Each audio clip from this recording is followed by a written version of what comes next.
Durante siglos, Carlomagno fue presentado como el gran unificador de Europa, el emperador que habría logrado reunir pueblos distintos, lenguas diferentes y territorios lejanos bajo una misma autoridad.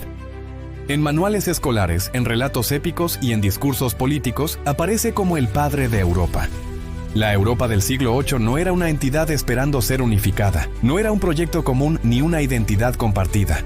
No existía una Europa en el sentido político o cultural moderno, existía la fragmentación. En ese escenario, Carlomagno no actuó como un integrador, actuó como un conquistador. La expansión del poder franco no se construyó a través del consenso, sino de la guerra. Campaña tras campaña, territorio tras territorio, el dominio se impuso por la fuerza. Uno de los casos más claros fue el de los sajones.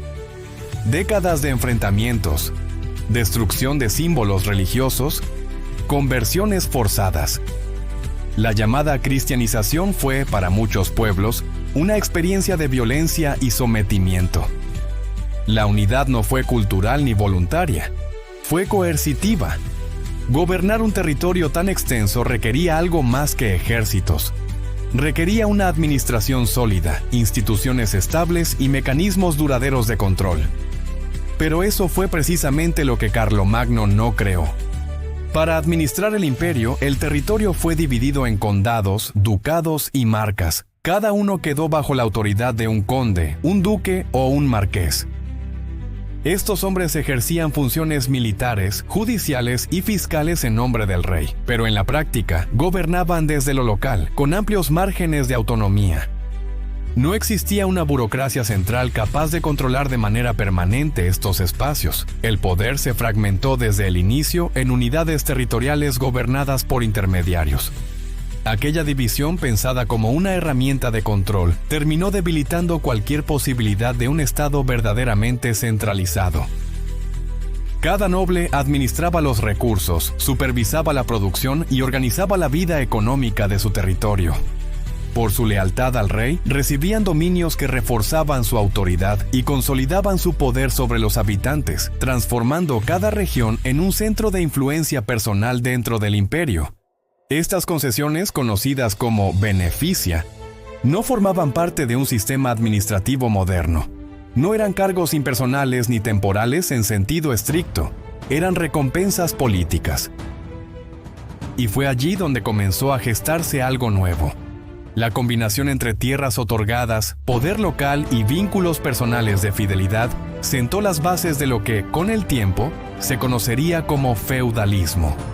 No como un sistema plenamente desarrollado, sino como una lógica de gobierno basada en la descentralización, la dependencia personal y la fragmentación de la autoridad.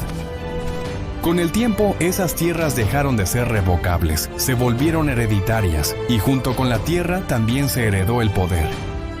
Lo que estaban haciendo no era una Europa unida, sino un nuevo orden social basado en la fragmentación de la autoridad.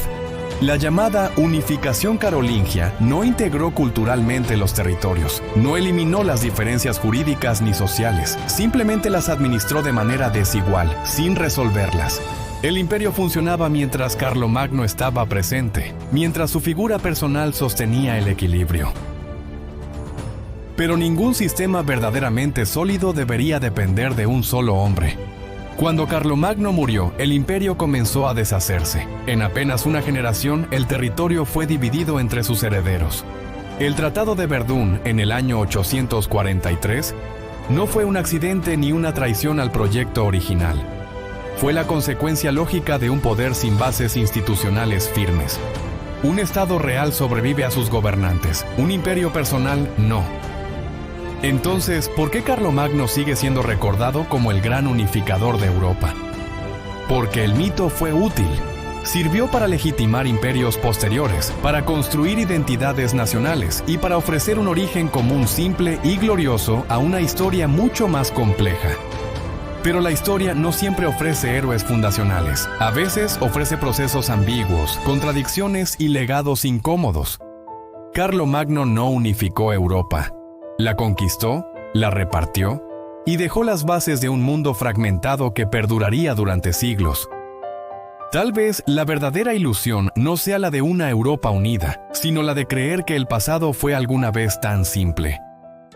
Si la historia es más compleja que los mitos que aprendemos, ¿qué otras verdades olvidadas esperan ser descubiertas? Si te interesa mirar el pasado con ojos críticos y ver más allá de los héroes fundacionales, suscríbete y acompáñanos en este viaje por la historia real.